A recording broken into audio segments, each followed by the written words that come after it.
Hey guys, tonight we're dropping you into the kind of cold that makes Antarctica look like a beach vacation. We're talking Yakutia, Siberia, specifically the villages around Oymyakon, where the thermometer hit minus 71.2 degrees Celsius in 1924 and honestly probably gave up trying after that. You're standing outside right now, and let me tell you something. You have about 4 minutes before frostbite starts gnawing at your exposed skin like an impatient dinner guest. Your eyelashes are already freezing together. Fun times ahead. So, before you get comfortable, take a moment to like the video and subscribe, but only if you genuinely enjoy what I do here.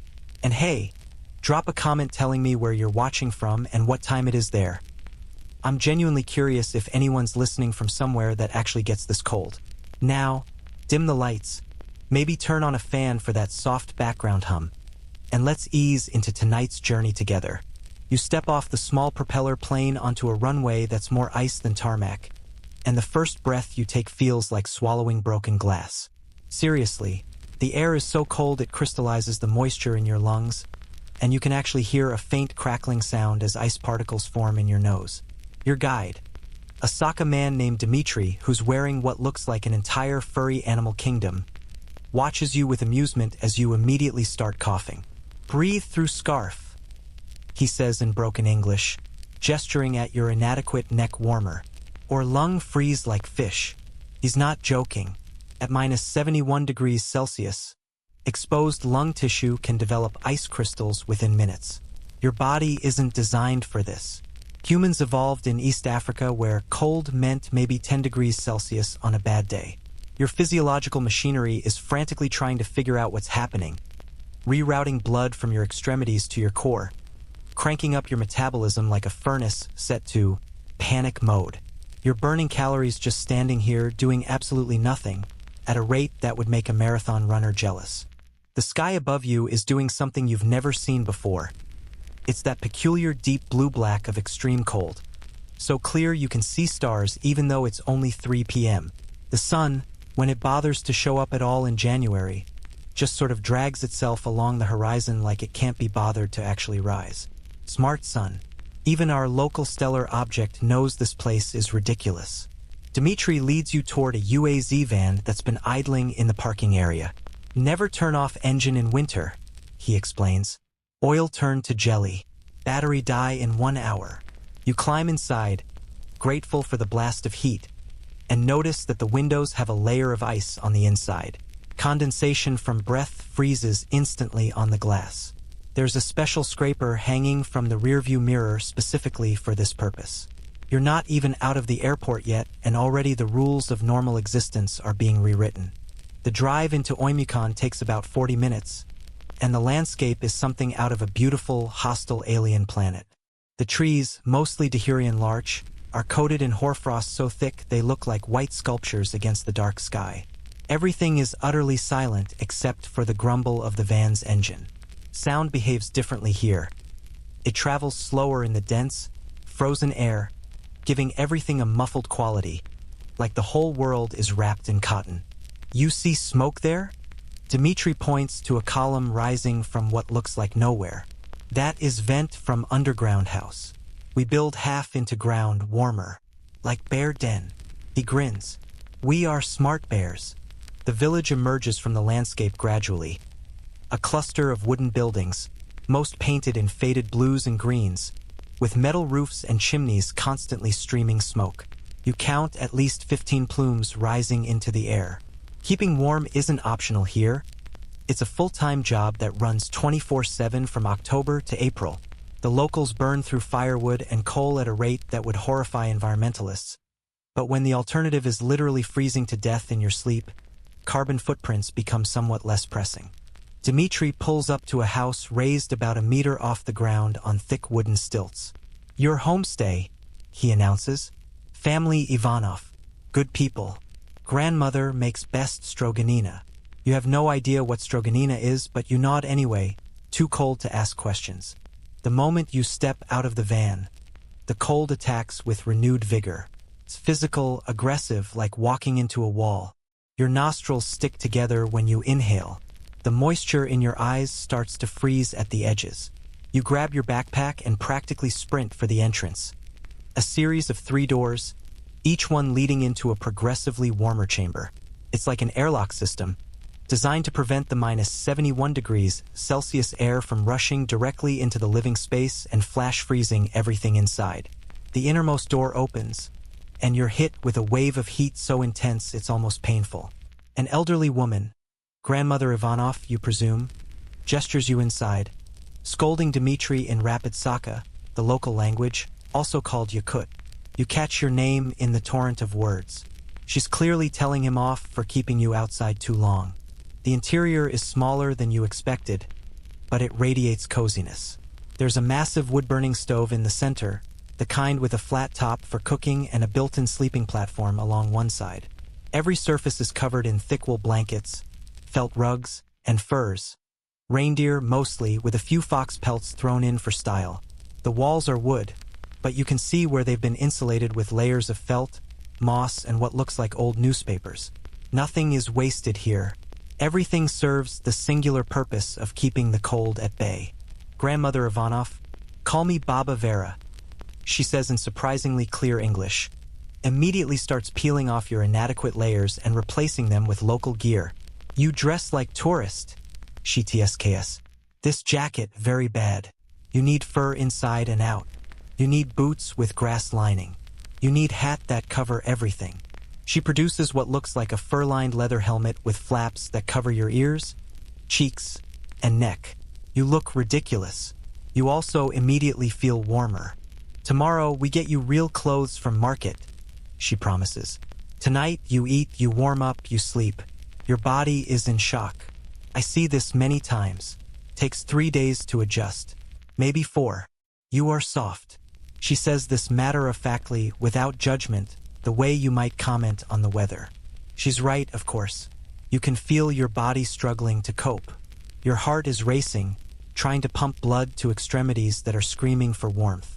Your muscles are tense, shivering in waves, burning through your energy reserves. And here's the thing that's starting to dawn on you with creeping dread. You're hungry. Not normal hungry. Deep, bone-level hungry. The kind of hunger that feels like it's crawling up your spine, tapping on your vertebrae, demanding immediate attention. Sit, sit, Baba Vera commands, pushing you toward a low table near the stove. She disappears into what must be the kitchen area and returns with a plate of. You're not entirely sure what you're looking at. There are slices of what appears to be frozen raw fish, thin as paper and still completely solid. Next to that is a chunk of dense, dark bread and a small bowl of something white and creamy. Stroganina, she announces proudly, pointing at the fish. Omel from Lake Baikal, frozen fresh. You eat with salt. She demonstrates, taking a translucent slice, dipping it in coarse salt, and eating it raw. Very good, very nutritious. Keeps you warm from inside. You're skeptical, but you're also starving, so you try it. The fish is surprisingly delicate, almost melting on your tongue despite being frozen solid seconds ago. The salt brings out a clean, mild flavor. Actually really good. Historians still argue whether the practice of eating stroganina originated from necessity or preference, but sitting here in Baba Vera's overheated kitchen, you understand the appeal. This is food designed for a climate where cooking fuel is precious and fresh food doesn't spoil because the entire outside world is a freezer. The white stuff turns out to be kumis, fermented mare's milk. It's tangy, slightly fizzy, and has a very subtle alcohol content. Vitamin C, Baba Vera explains. Long winter, no fresh vegetables. This keeps scurvy away. Old Saka wisdom. She's not wrong. The traditional diet here, heavy on fermented dairy and organ meats, managed to provide enough nutrients to prevent deficiency diseases even in the depths of winter when fresh produce was impossible. As you eat, Baba Vera's grandson Alexei arrives, stomping snow off his boots in the entryway. He's about your age, dressed in layers that make him look twice his actual size. You are the visitor, he says in English that's better than Dimitri's. Welcome to coldest place on earth. Well, coldest place where people are crazy enough to live permanently. He grins. Tomorrow I show you the town. Tonight you should sleep. Trust me, your body is working very hard right now. You will be tired. He's right about that. Even though it's barely evening, exhaustion is settling over you like a heavy blanket. Your body has been in crisis mode since you stepped off the plane, and it's demanding rest. Baba Vera shows you to a small room off the main living area. There's a bed piled so high with furs and blankets it looks like a small mountain. A tiny window, triple-paned and covered with a thick curtain, looks out onto the dark street. You burrow into the layers: reindeer fur, wool, more fur, something that might be bearskin, and the warmth is immediate and enveloping. You can hear the wind picking up outside, a low moan that rattles the window frame. Somewhere in the distance, a dog barks, the sound muffled and strange in the frozen air. Your last thought before sleep takes you is that you voluntarily traveled to a place where stepping outside without proper preparation for more than a few minutes could kill you. You probably won't survive this, whispers a helpful little voice in your head. But hey, at least the fish was good. You wake up to the sound of someone chopping wood outside, a rhythmic thwack thwack thwack that penetrates even the thick walls. For a moment, you're disoriented. Where are you? Why is it so dark? Then memory floods back. Yakutia, Oymyakon, the coldest inhabited place on Earth. You check your phone. 9:47 a.m. You peek through the curtain and it's still pitch black outside, with just the faintest hint of deep blue on the horizon. Welcome to winter above the Arctic Circle, where daytime is more of a polite suggestion than an actual thing. The main room is already bustling when you emerge from your fur cocoon. Baba Vera is at the stove, cooking something that smells like fried meat and onions. Alexei is at the table, hunched over a laptop that looks comically out of place in this setting. He looks up when you enter. "Good morning, survivor," he says. "You made it through night one. Congratulations. Only about 150 more to go until spring. Internet works here?" You ask, nodding at his computer. "Sometimes," he shrugs. "Satellite connection. Very expensive, very slow, very unreliable. But yes, we are not completely cut off from civilization. I run small online business, selling Saka crafts to people in Moscow and St. Petersburg. They love our authentic indigenous products." He makes air quotes with his fingers. "Mostly my grandmother's knitting and my uncle's wood carvings. Modern life in ancient land, you know?" Baba Vera serves breakfast. Fried venison, more of that dense dark bread, and a cup of the strongest black tea you've ever tasted. "Eat everything," she commands. "You are too thin. Winter here makes everyone thin, but you start already too thin. Not good." She's appointed herself your personal nutritionist, apparently. After breakfast, Alexei bundles you into proper Yakutian winter gear. The transformation is remarkable. First, a base layer of wool, then a second layer of wool, then thick quilted pants, then fur-lined leather pants over those, a wool sweater, a quilted jacket, a fur coat that hangs past your knees, boots with thick felt liners and grass insulation. The grass creates air pockets, Alexei explains, better than any modern material. The helmet-like hat Baba Vera gave you yesterday. Fur mittens so thick you can barely move your fingers. A scarf wrapped around your face until only your eyes peek out. "Now you look Yakutian," Alexei approves. "Now you might survive walking to neighbor's house." The neighbor's house is about 30 meters away. You step out into the pre-dawn darkness. Though again, it's nearly 10:30 a.m., and the cold still hits you, but it's different now. Manageable. Your breath forms huge clouds that freeze into ice crystals and fall to the ground with a faint tinkling sound. Alexei calls this the whisper of the stars, a local name for the phenomenon. It happens when the temperature drops below about -45 degrees Celsius. The air itself becomes visible, crystallizing around any moisture. The village of Oymyakon stretches along a single main road, with smaller lanes branching off into residential areas. There are maybe 500 people here in winter, Alexei tells you, though the population swells a bit in summer when people return from working in Yakutsk, the regional capital. Most of the buildings are single-story wooden structures, raised on stilts to prevent the heat from the house melting the permafrost beneath and causing the foundation to collapse. A few concrete Soviet-era buildings hunker low and gray, their windows glowing with yellow light. That is school.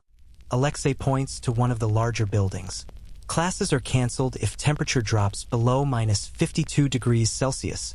Below that, too dangerous for children to walk. But school still opens. Some kids live close enough, and teachers live in apartments attached to building. He laughs. I remember being disappointed when it was only minus 50 degrees Celsius. So close to holiday, but not quite cold enough. You pass a woman hanging laundry on a line strung between two posts. The clothes are freezing stiff the moment they leave her hands. Flash freezing, Alexei explains, works better than dryer.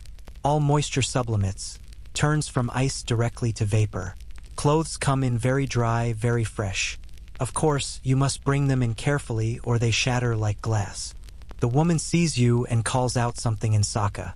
Alexei responds, and she laughs, looking you over. She says you are dressed well for a foreigner. Usually tourists come in North Face jackets thinking they are prepared. Then they last about 5 minutes and run crying back inside. Last year, someone tried to take selfie without gloves. Phone stuck to hand. Lost some skin getting it off. You make a mental note. No selfies. The village market is a low building near the center of town, and stepping inside is like entering another dimension. It's warm. Not as hot as Baba Vera's house, but warm enough that people have unzipped their outer layers. There are stalls selling vegetables, all imported from the south at outrageous prices. Meat, local reindeer, horse, and frozen fish, and household supplies. One vendor has a display of thermometers, and you notice they go down to minus 80 degrees Celsius. Just in case, apparently.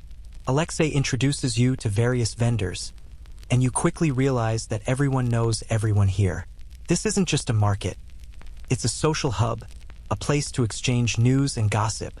A man named Pyotr, who sells reindeer meat, asks Alexei about his mother.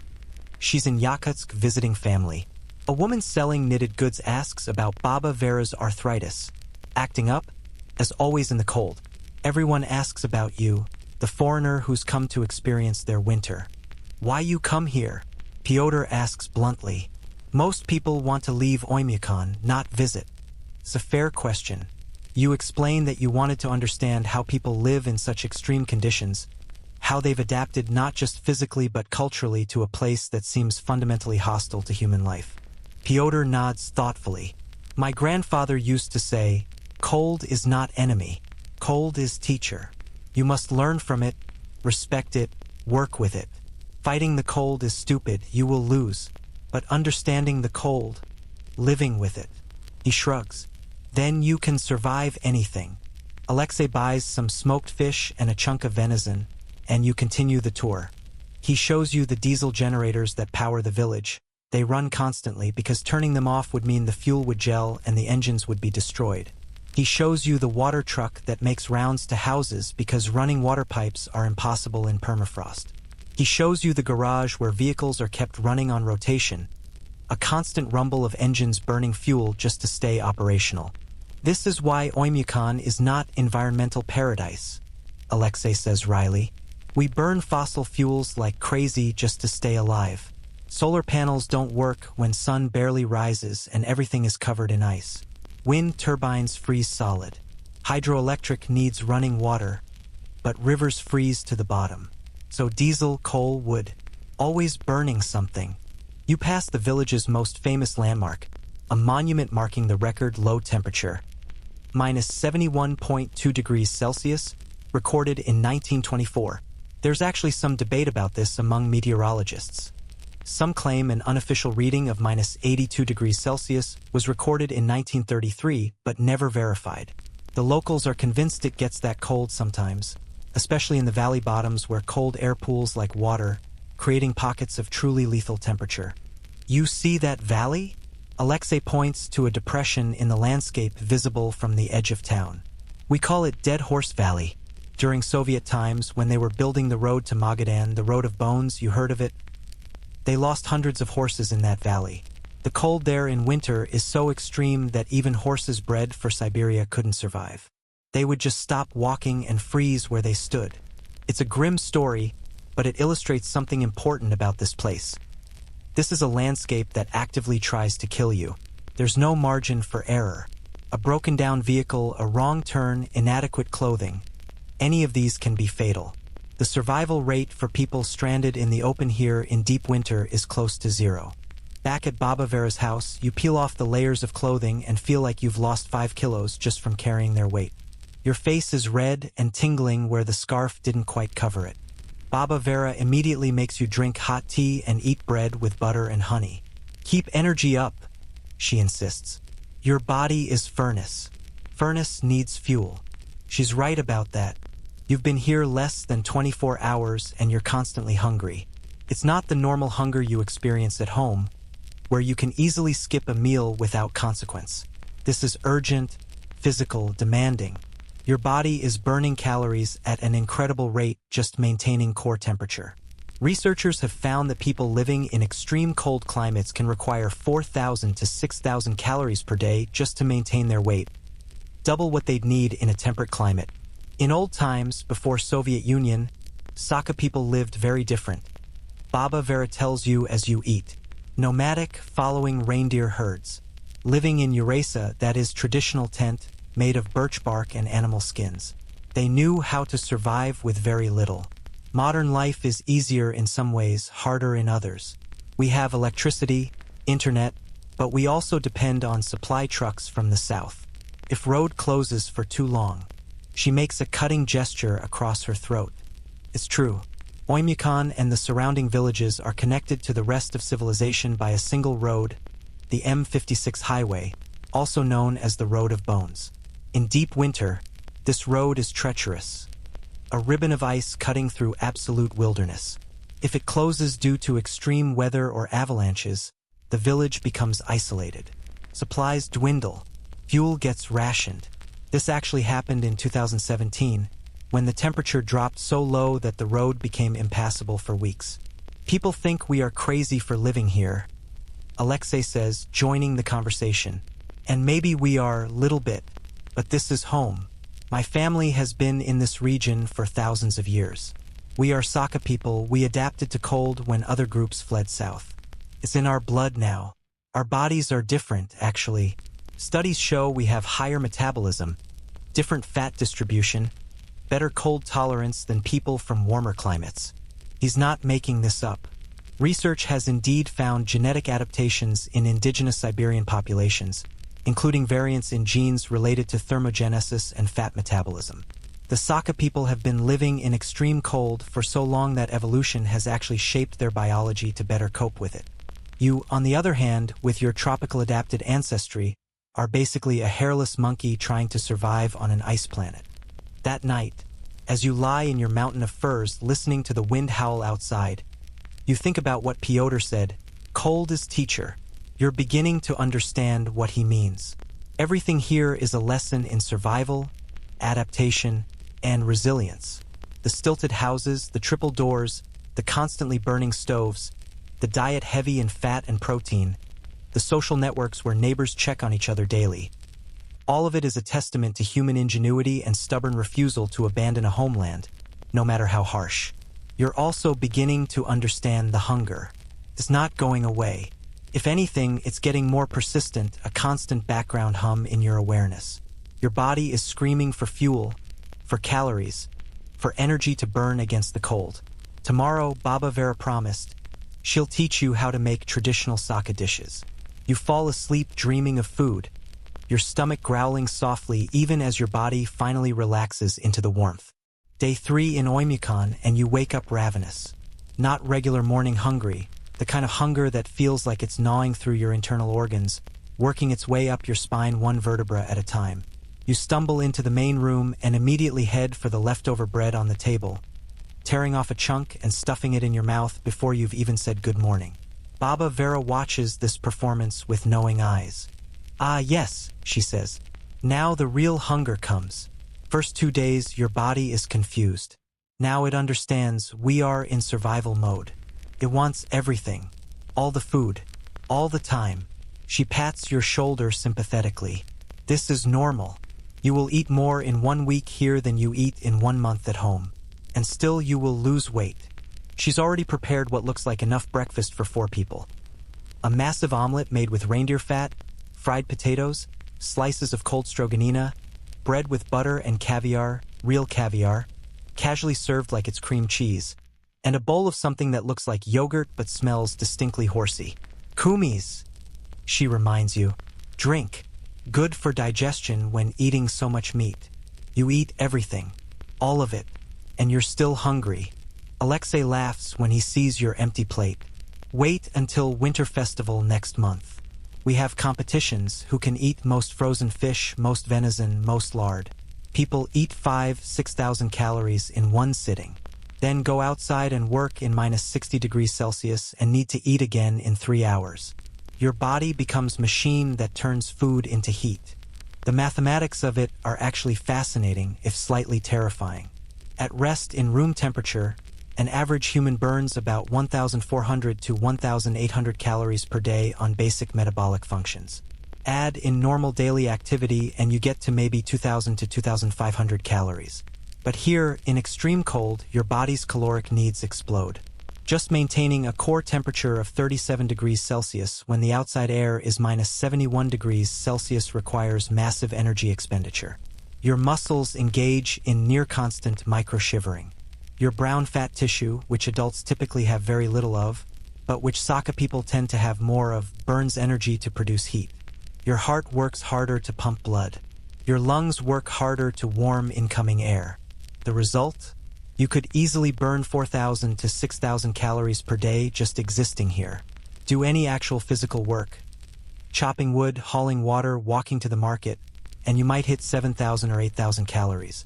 This is why traditional Arctic diets are so heavy in fat and protein. You need calorie-dense foods because eating enough low-calorie vegetables to meet your energy needs would be physically impossible. You'd have to eat about 20 kilos of lettuce per day. Good luck with that.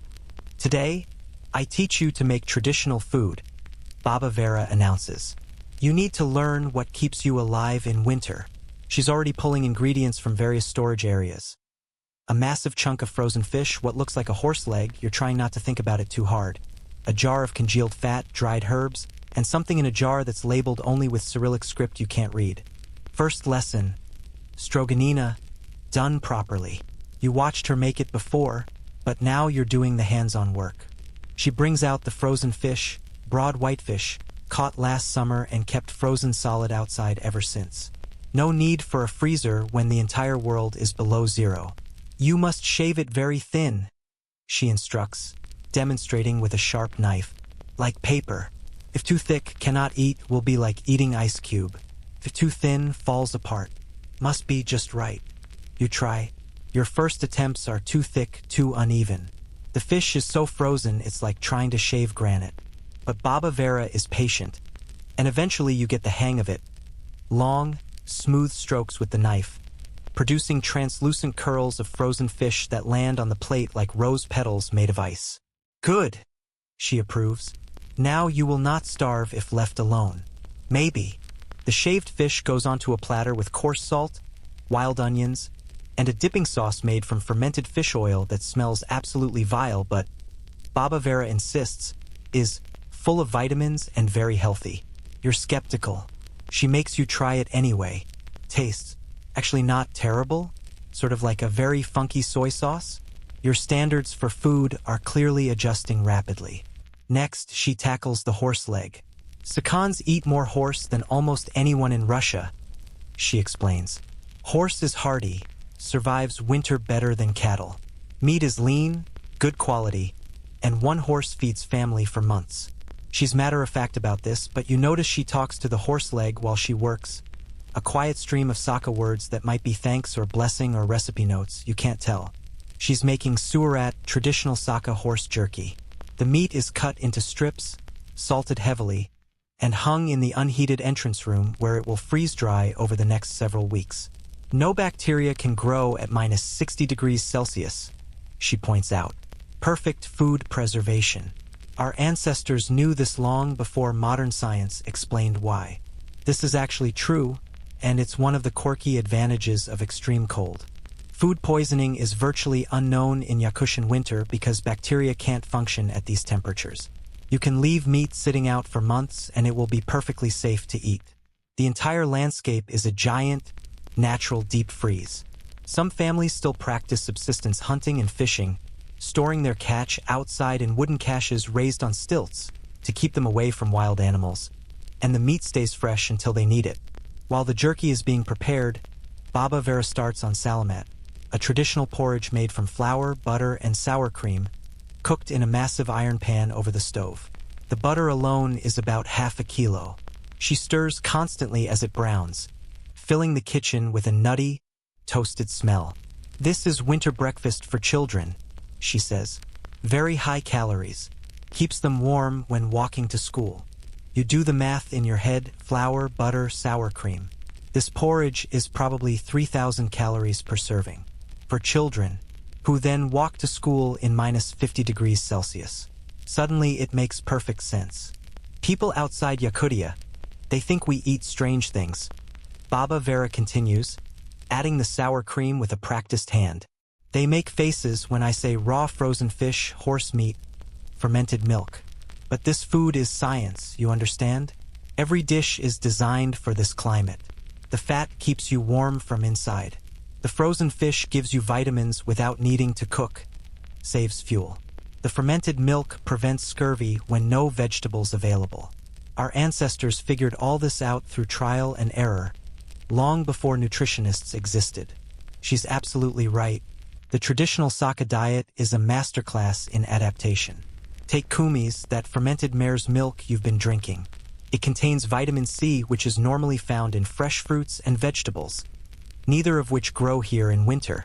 But the fermentation process produces vitamin C, meaning the Saka people could avoid scurvy even in the depths of winter when fresh produce was impossible to obtain. Historians still argue whether the Saka people discovered this through systematic experimentation or through lucky accident, but either way, it saved countless lives. The salamat is ready, and Baba Vera serves you a bowl. It's rich, creamy, slightly sweet, and absurdly filling. You eat half the bowl and feel like you've swallowed a brick. A delicious, warming brick. "Finish it," she commands. "You need strength." This afternoon, Alexei takes you ice fishing. Very cold work. Ice fishing turns out to be exactly what it sounds like, but more extreme. Alexei drives you about 5 kilometers out of town to a frozen river, where several local men have already drilled holes through the meter-thick ice and set up small tents around them. "The tents keep the worst wind off," Alexei explains, "but still very cold. We will fish for maybe 2 hours, then must go inside to warm up. Then come back if we want. No one stays out longer than that." The fishing technique is simple. Drop a line through the ice, weighted with a bit of metal, baited with something that used to be alive. You don't ask for details. And wait, and get very, very cold, despite all your layers. The temperature is minus 58 degrees Celsius today. Practically balmy compared to the record, but still cold enough that your breath freezes in your beard. Yes, you've stopped shaving because why bother? And also the ice in your beard provides an extra layer of insulation. Not many fish in winter. One of the men, named Vasily, tells you. They go very deep, very slow. Metabolism drops. They barely move. But the ones we catch, very good eating. Clean, cold water fish. He pulls up his line to check the bait, sees it's untouched, and lowers it again with the patience of someone who could do this all day. While you wait, Vasily tells you about winter fishing disasters. People who fell through the ice because they misjudged its thickness. People who got disoriented in whiteout conditions and wandered in circles until they froze. People who caught their limit of fish and then realized they'd been out too long and their snowmobile wouldn't start. "Winter does not forgive mistakes," he says simply. "You must always be thinking ahead, planning for what goes wrong." After about 90 minutes, your fingers and toes are screaming despite the layers, and you're fantasizing about Baba Vera's stove with an intensity that borders on obsession. Alexei sees you shifting your weight constantly, trying to stay warm, and nods. "Time to go back," he says. "You did well." Most visitors tap out after 30 minutes. Back at the house, the warmth hits you like a physical force, and the hunger returns with a vengeance. Baba Vera, who seems to have a sixth sense for when people need feeding, immediately produces plates of leftovers, cold stroganina, bread, some kind of meat pie, pickled vegetables that she brought up from the underground storage cellar. You eat standing up, unable to wait long enough to even sit down. The hunger, it is hard at first, she says sympathetically. Your body is confused. It thinks you are starving because you burn so many calories. It sends panic signals. But after a few weeks, your metabolism adjusts somewhat. You still need much food, but the constant desperate feeling gets better. You're not sure you believe her, but you appreciate the reassurance. Right now, your body is convinced that famine is imminent and you should eat everything in sight immediately. Your stomach has apparently decided that subtlety is for warmer climates. That evening, Alexei's uncle Victor stops by with a contribution to dinner. A jar of fermented fish that he swears is a delicacy. It smells like a crime scene. Rakfisk, Victor announces proudly. This is actually a Norwegian dish, but the Saka people have their own versions of fermented fish, and they're all united in their ability to clear a room with their aroma. Very healthy, Victor insists. Full of probiotics, omega-3 vitamins. Smell bad, taste good. He's lying about the taste, but you're too polite to say so. You manage a few bites while Victor watches approvingly, and then distract him by asking about his work. He's a mechanic specializing in cold weather vehicles. A crucial job in a place where a broken car can mean death. I have seen engines that shatter like glass because someone turned them off in -70 degrees Celsius and metal contracted too fast, he says. I have seen batteries explode because electrolyte froze. I have seen tires that became square because rubber lost all flexibility. Cold destroys everything. My job is to make things that cold cannot destroy. The conversation turns to the ingenious modifications locals have made to survive here. Engine block heaters that run 24/7, multigrade oils that stay liquid even at extreme temperatures, custom fuel mixtures with additives to prevent gelling, heated garages that are never turned off, and backup vehicles always kept warm in case the primary one fails. Every car here has an emergency kit. Extra fuel, food, water, kept liquid by wrapping it in insulation, blankets, matches, signal flares. Breaking down is not a minor inconvenience. It's a survival situation. As you eat your third helping of dinner, who's counting? You reflect on what you've learned today. The hunger you're feeling isn't weakness or gluttony. It's biology. Your body is doing exactly what it should, demanding the fuel it needs to keep you alive in conditions it was never designed for. The traditional Saka diet, which looked so strange at first, now makes perfect sense. Every dish is optimized for maximum calories, minimum cooking fuel, and essential nutrients. This is food as survival technology, refined over thousands of years. You're also starting to understand that you'll never truly adapt to this place, not really. People like Baba Vera and Alexei have generations of cold climate evolution backing them up, not to mention a lifetime of learned skills and cultural knowledge. You're just a visitor playing at survival, protected by modern gear and the hospitality of people who actually know what they're doing. Without them, you'd be dead in a day. But hey, at least you're learning how to make stroganina. That's something. You wake up on day 5 to the sound of hammering and discover that Victor has arrived at dawn with lumber, insulation, and a mission. The sleeping room is too cold for foreigner, Baba Vera had apparently told him. He will freeze in his sleep eventually. Never mind that you've been perfectly fine under your mountain of furs. Victor has decided your room needs additional insulation, and in Oymyakon, home improvement is a matter of life and death, not aesthetics. We build houses different here than anywhere else in the world, Victor explains as he peels back a section of wall to show you the existing insulation. Look, first layer is wood planks, then felt made from sheep wool, then layer of moss we gather in summer, then another layer of wood, then on outside more felt and then wood siding. 5 layers total. And still, in deep winter, ice forms on inside walls if you are not careful. He points to the corners of the room where, indeed, you can see frost creeping along the joints. This is from your breathing, he says. Moisture in your breath hits cold wall, freezes instantly. If we do not manage this, ice builds up, insulation gets wet, loses effectiveness, house gets colder, more ice forms, is death spiral for building. So we must have good ventilation, but not too much or lose all heat. Is engineering problem. The house itself sits on those stilts you noticed when you arrived, and Victor explains why this is non-negotiable. Ground here is permafrost, frozen solid to depth of 300, maybe 400 meters, has been frozen for thousands of years. But if you build house directly on ground, heat from house melts top layer of permafrost. Ground becomes mud, house sinks, foundation cracks, walls collapse. Disaster. This was actually a massive problem during Soviet times, when authorities tried to build apartment blocks and public buildings using standard construction techniques from Moscow. The buildings would slowly sink into the thawing permafrost, developing cracks and becoming structurally unsound within a few years. Eventually, engineers figured out they needed to raise everything on stilts or drive deep pilings down into the permafrost to stable depths. Even now, you can see abandoned Soviet-era buildings around Oymyakon that are tilting at crazy angles, slowly being reclaimed by the earth they tried to sit on.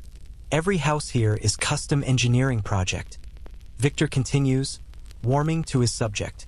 We must calculate how much heat will escape, how will we vent moisture, where will cold air pool, what happens when wind comes from north versus south. Get it wrong and people die. Get it right and house lasts generations. The windows are another marvel of cold climate engineering. Baba Vera's house has triple-paned windows, 3 separate layers of glass with air gaps between them. Air is good insulator, Victor explains, but only if it cannot move, so we trap it between glass panes. Each pane has special coating to reflect heat back into room. And still, in very cold night, ice forms on inside of innermost pane. He shows you the window frames, which are absurdly thick, at least 15 centimeters of wood and insulation. Regular windows, like you have in warm places, useless here. Might as well leave hole in wall. Heat would pour out, cold would pour in, everyone freezes. During the Soviet era, some buildings were fitted with quadruple-paned windows for extra insulation. Historians still argue whether this was overkill or genius, but given that some of those buildings are still functioning fine 70 years later, the smart money is on genius. Then there's the door situation. You've gotten used to the triple-door airlock system, but you haven't really thought about why it's designed that way. Victor walks you through it. First door is outside door, very heavy, very thick, good seal. Opens into unheated entrance room, which we call Holodne Rasenge, cold entry. Temperature in there is maybe minus 30 degrees Celsius, even when outside is minus 60 degrees Celsius. Already much warmer, yes? You nod, understanding dawning. Then second door into slightly warmer room, maybe minus 10 degrees Celsius. This is storage area, where we keep foods that need to stay frozen but not too frozen. Then third door into living area, which is plus 20 degrees Celsius or warmer. Each door creates barrier. When you open outside door, cold air comes into first room, but not into living space. System prevents warm air escaping and cold air rushing in. Without this, impossible to keep house warm. He takes you outside, both of you properly bundled, to show you the exterior details. The roof is steeply pitched to prevent snow accumulation. Snow is actually a decent insulator, but too much weight can collapse a roof. The chimney is oversized and heavily insulated to maintain draft even when external temperature is extreme. There are vents along the eaves that allow moisture to escape while preventing snow from blowing in. Every detail has been thought through, tested over generations, refined to perfection. See that house? Victor points to a newer building down the street, built maybe 10 years ago with modern materials. They used foam insulation instead of traditional felt and moss. Know what happened? First winter, condensation formed inside foam. Froze, expanded, cracked the walls. Cost fortune to fix. Traditional materials, they breathe, they flex, they adapt to cold. Modern materials, sometimes too rigid. They break. It's a common theme you're hearing. Traditional knowledge versus modern technology. Sometimes modern wins. Everyone here appreciates their electricity and internet and snowmobiles. But sometimes the old ways work better because they've been tested against this specific environment for hundreds of years. The trick is knowing which is which. Back inside, you help Victor install an additional layer of reflective insulation in your room, and the difference is immediate. The air feels less raw, the cold less penetrating. Better, Victor pronounces. Now you might survive winter without losing toes. He says this like it's a real possibility you've just narrowly avoided. Alexei returns from some errand and announces that the village is preparing for a wedding this weekend. In winter? You ask, surprised. Don't people usually have weddings in summer? Life doesn't stop because of cold. Alexei shrugs. People fall in love in winter, too. Besides, winter weddings have advantages, built-in refrigeration for food. Everyone is already here, not away for summer work. And is good excuse to gather, eat, celebrate. Breaks up the long dark. The preparation for the wedding involves the entire community. Baba Vera is part of a team of older women making traditional wedding foods, which apparently involves cooking enough food for 200 people in a village of 500. Everyone comes to weddings, she explains, is social obligation but also entertainment. What else is there to do in January? You watch as she and her friends prepare massive quantities of salamat, stroganina, boiled horse meat, and something called uoke, blood sausage made from horse blood and organ meats. It sounds horrifying but smells amazing as it cooks. Very nutritious, Baba Vera assures you, full of iron protein, perfect for winter.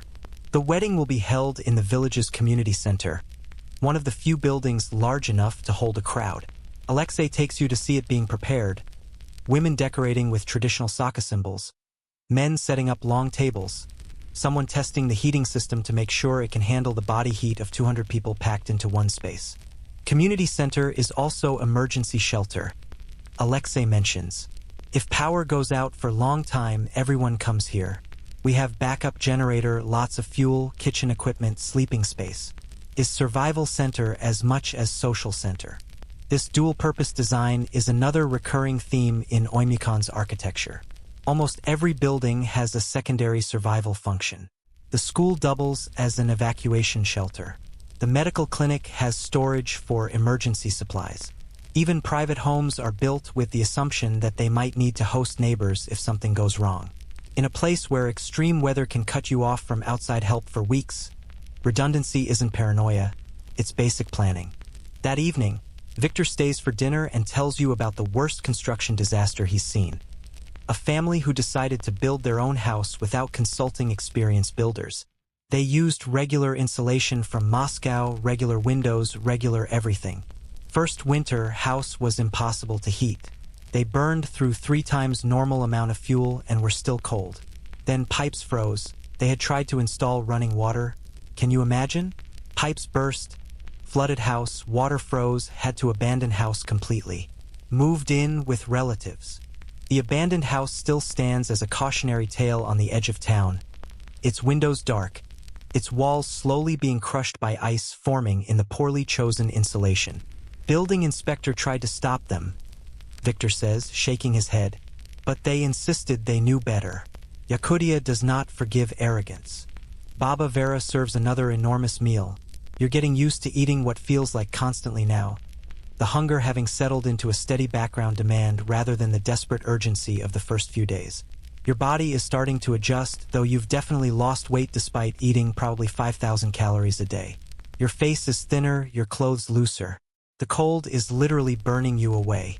You look more Yakutian now, Alexei observes. Lean like wolf.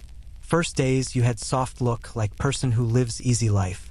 Now you look like someone who works to survive. Is compliment, he adds, seeing your expression.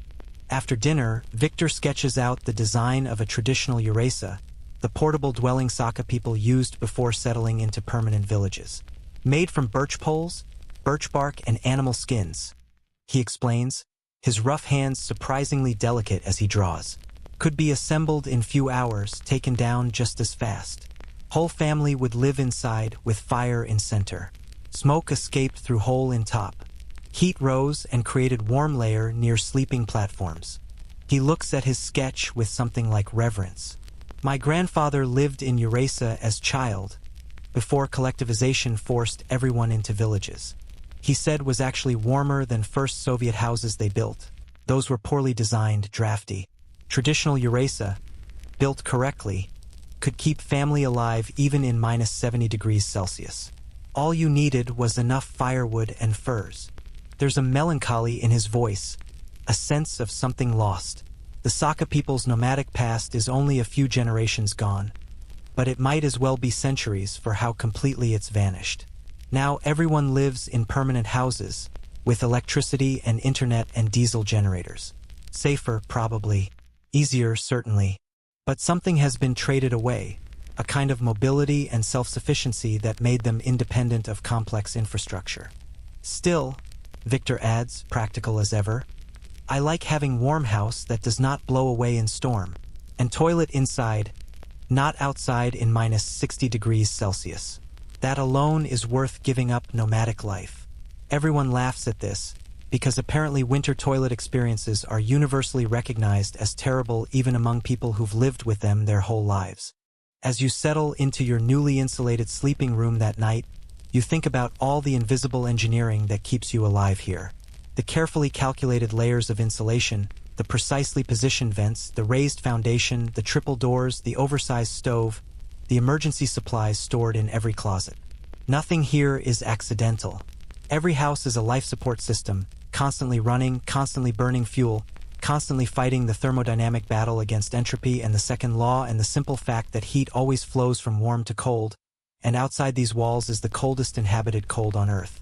You pull the furs up to your chin and listen to the wind testing the walls, probing for weaknesses, looking for a way in. The house creaks and settles, the wood contracting in the cold. Somewhere outside, a dog barks. A snowmobile rumbles past. Life continues, stubborn and persistent, in a place that has no business supporting it. The architecture here isn't about aesthetics or style. It's about survival, pure and simple. And somehow, improbably, it works. Morning of day 7, and you learn a lesson you'll never forget. Don't touch metal with bare skin. You're helping Alexei load firewood into the storage shed when you absent-mindedly grab the metal door handle without your gloves on. The effect is instantaneous and horrifying. The metal, cooled to approximately minus 62 degrees Celsius by the ambient air, flash freezes the moisture on your palm. Your skin sticks. Hard. Don't pull, Alexei shouts, but you've already yanked your hand back instinctively, leaving behind a patch of skin roughly the size of a large coin on the handle. The pain is shocking, immediate, a burning, freezing sensation that makes you gasp. Blood wells up immediately, then freezes into dark crystals. Alexei rushes you inside, where Baba Vera takes one look at your hand and starts scolding in rapid Saka while simultaneously grabbing medical supplies. She cleans the wound with something that stings viciously, applies a thick salve that smells like pine tar and animal fat, and bandages your palm with practiced efficiency. Every visitor does this once, she mutters. Every single one. We tell you, don't touch metal. But you never believe until you leave your skin behind. Why does it stick? You ask through gritted teeth, cradling your wounded hand.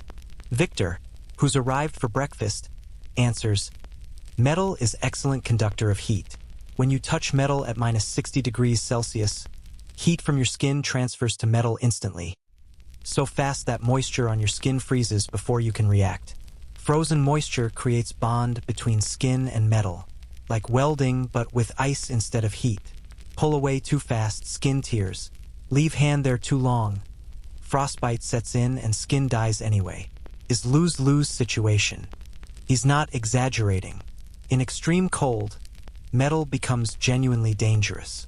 Car door handles, tools, railings, any exposed metal can cause instant cold burns. This is why everything here is either covered in leather or plastic grips, or people simply never touch metal directly. It's one of those rules that seems paranoid until you violate it once, and then you never forget. I once saw a man try to change tire in minus 65 degrees Celsius without proper gloves. Victor continues, apparently in a sharing mood. Touched metal wrench with fingers. Stuck fast. Panicked, pulled away hard. Lost skin from all fingers. Then, because he was stupid and in shock, tried to put fingers in mouth to warm them. Tongue stuck to frozen fingers. We had to pour warm water to get tongue unstuck. Ended up in hospital in Yakutsk. Lost tips of 3 fingers to frostbite in the end. It's a gruesome story, but you're starting to understand that these horror stories serve a purpose here. They're cautionary tales, teaching tools, ways to pass down survival knowledge. Every scar, every disaster, every near-death experience becomes a lesson for the next person. The incident with the door handle makes you hyper-aware of all the other ways metal tries to kill you in extreme cold. Alexei takes you on a tour of his snowmobile, pointing out all the modifications necessary to make it functional in these temperatures. Fuel line is heated, electric element runs through it to keep fuel liquid. Battery has insulation jacket and is kept on trickle charge when not in use. Oil pan has heater. Even the seat is heated, because sitting on frozen plastic for more than few minutes can cause frostbite on your butt. You laugh at this, thinking he's joking. He's not. Is real problem, he insists. Cold conducts through clothing, freezes flesh. Very uncomfortable, and dangerous if you are on long journey and cannot stop to warm up. Cars are even more complicated. Victor takes you to his garage, a heated building that's never turned off, with 3 vehicles inside in various states of repair. This one, he says, patting a battered van. Owner turned off engine for just 10 minutes to run into store. Engine seized. Oil had gone from liquid to consistency of taffy. Could not turn over. Engine destroyed. Cost more to fix than car was worth. He shows you the engine block heater on another vehicle. Essentially an electric heating element that keeps the engine warm even when the car is off. This must be plugged in whenever car is parked. Must, not optional. Every parking space in Yakutia has electrical outlet for this purpose. In Yakutsk, you see parking lots with hundreds of cars, all plugged in like charging phones. Strange sight for visitors. Then there's the battery problem. Regular car batteries lose up to 60% of their capacity when temperatures drop below -20 degrees Celsius. At -60 degrees Celsius, they're essentially useless. We use special cold weather batteries with different electrolyte mixture, Victor explains. Even then, they must be kept warm. Some people remove battery every night, bring it inside house. Otherwise, morning comes, battery is dead. The tires are another marvel of cold weather engineering. Victor shows you a set of studded winter tires with metal spikes driven into the rubber. Normal tires become hard like plastic at -50 degrees Celsius, he says. No flexibility, no grip. These are made with special rubber compound that stays somewhat flexible even in extreme cold. Somewhat is doing a lot of work in that sentence. They still feel like driving on wooden wheels. He's not kidding. Later that day, when you ride with Alexei to pick up supplies from a neighboring village, you can feel every tiny bump and crack in the ice road transmitted directly through the tires to the chassis. It's like riding in a truck with square wheels. The suspension groans with every impact, the metal components contracting and expanding in ways they were never designed for.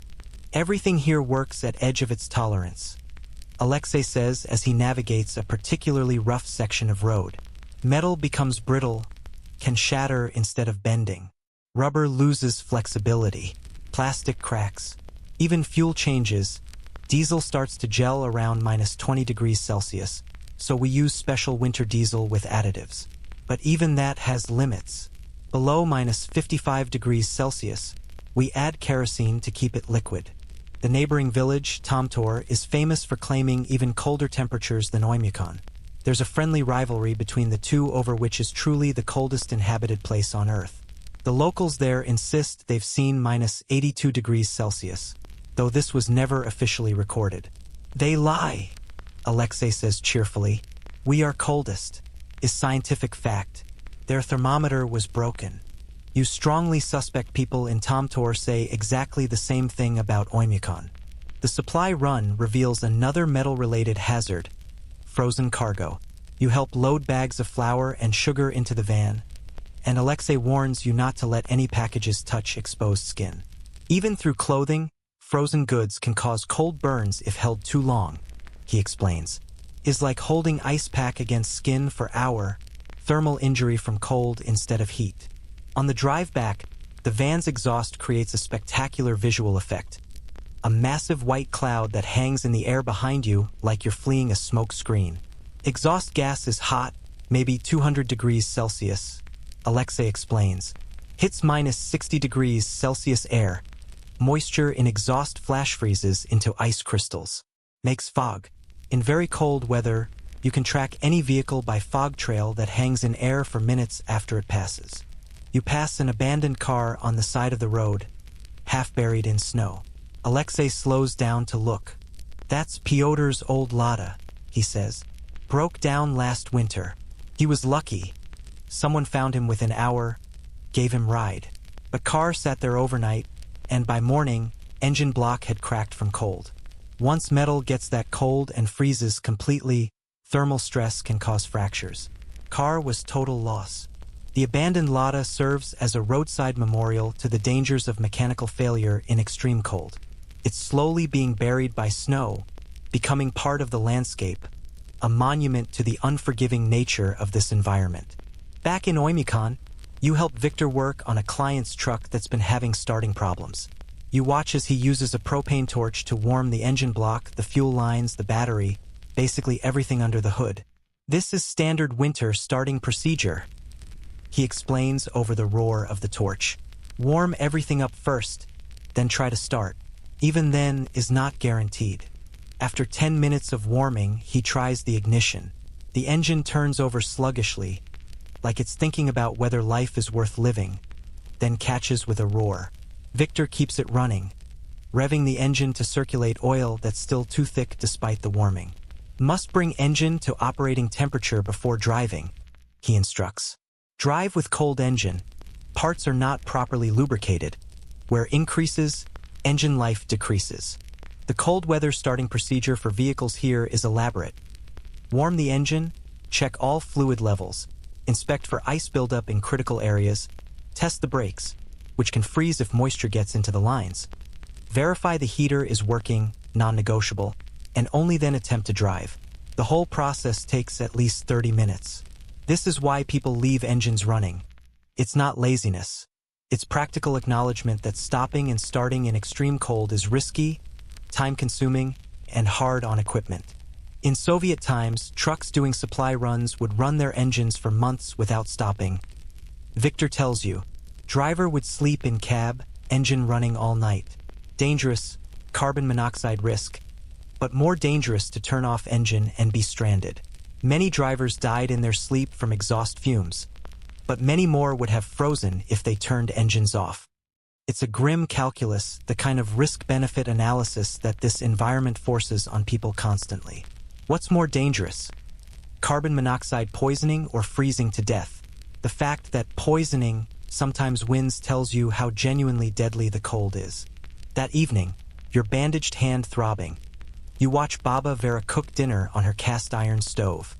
Even the cookware here is selected for cold weather properties. Cast iron retains heat well, can withstand thermal stress, won't shatter when going from extreme cold to extreme heat. Modern non-stick pans would fail almost immediately. Everything we use, we must think, will this survive the cold? Baba Vera says, noticing your attention. Pots, tools, even furniture. Wood furniture is good, flexes with temperature changes. Metal furniture can become so cold it causes injury if you sit on it without cushion. Glass breaks easily when temperature changes quickly. We learn these things through experience, sometimes painful experience. She gestures at your bandaged hand, making her point. You're learning that metal in extreme cold isn't just uncomfortable, it's actively hostile. It steals your heat with terrifying efficiency. It becomes brittle and breaks under stress. It contracts and expands, cracking welds and snapping bolts. Conducts cold into your body through layers of clothing. It's a necessary evil, required for modern technology, but it's also one of the most dangerous materials in the environment. As you fall asleep that night, your injured hand wrapped in Baba Vera's traditional salve, you make a mental note that will serve you well for the rest of your time here.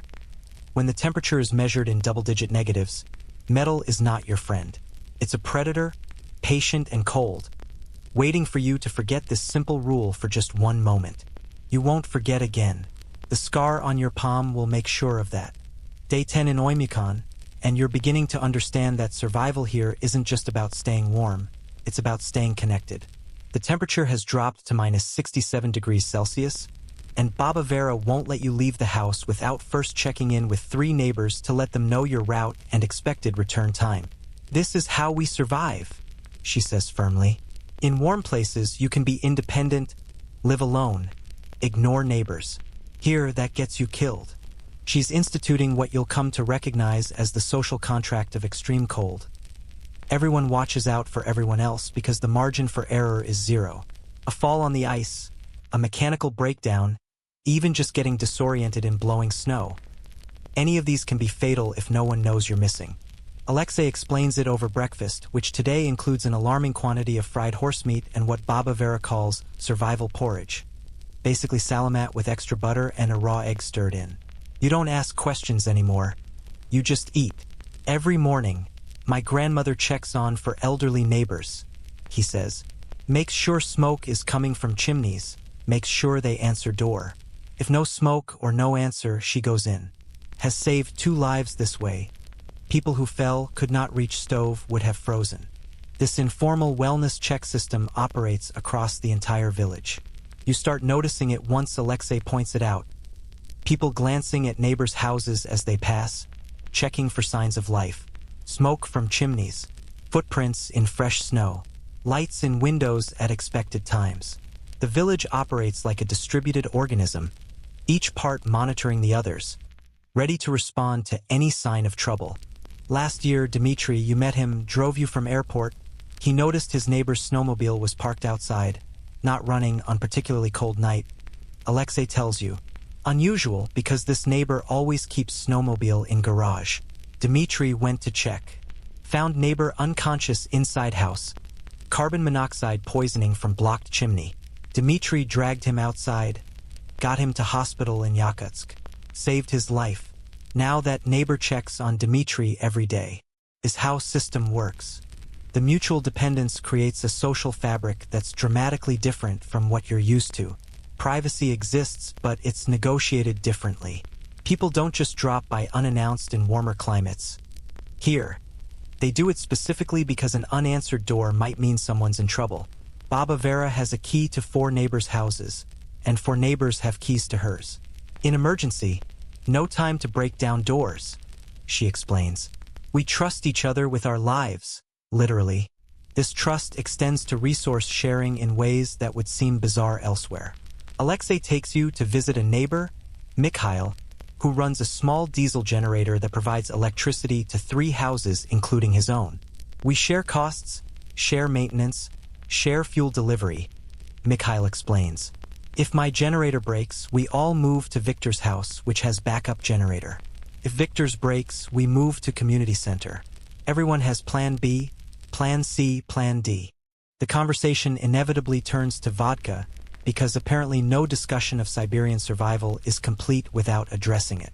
Mikhail produces a bottle from a cabinet and pours small glasses for everyone.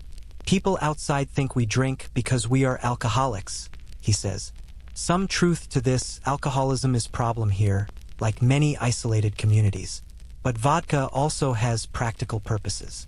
He's not entirely wrong, though you suspect he's rationalizing.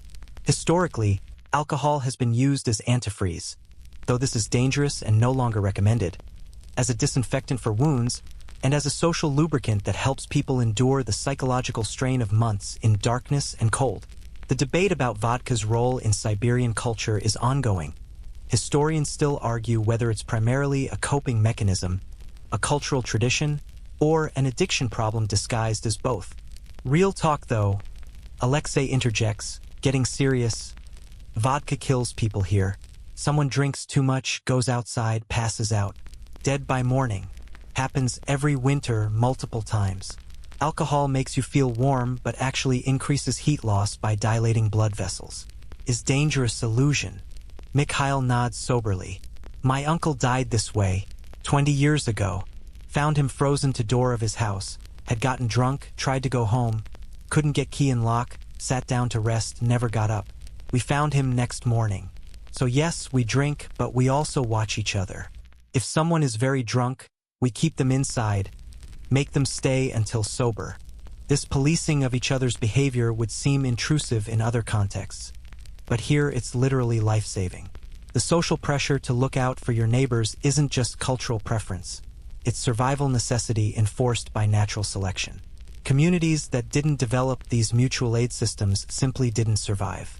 The wedding you heard about earlier takes place that weekend, and it becomes a masterclass in community cohesion under extreme conditions. The entire village turns out, not because everyone particularly cares about the bride and groom, though many do, but because communal gatherings are psychologically essential for enduring the long winter. The community center is packed with people, all dressed in their finest traditional Saka clothing mixed with modern elements. The temperature inside must be 25 degrees Celsius or higher from all the body heat. You're sweating despite having shed most of your layers. The feast is spectacular. Tables loaded with every traditional dish you've learned about, plus a few you haven't. Roasted whole reindeer leg, elaborate pastries shaped like traditional Saka symbols, dried fish of a dozen varieties, and enough kumis to intoxicate a small army. But what strikes you most is how everyone participates. There's no hired catering, no professional entertainment. Instead, grandmother women serve food they cook together. Young men perform traditional songs and dances passed down through generations.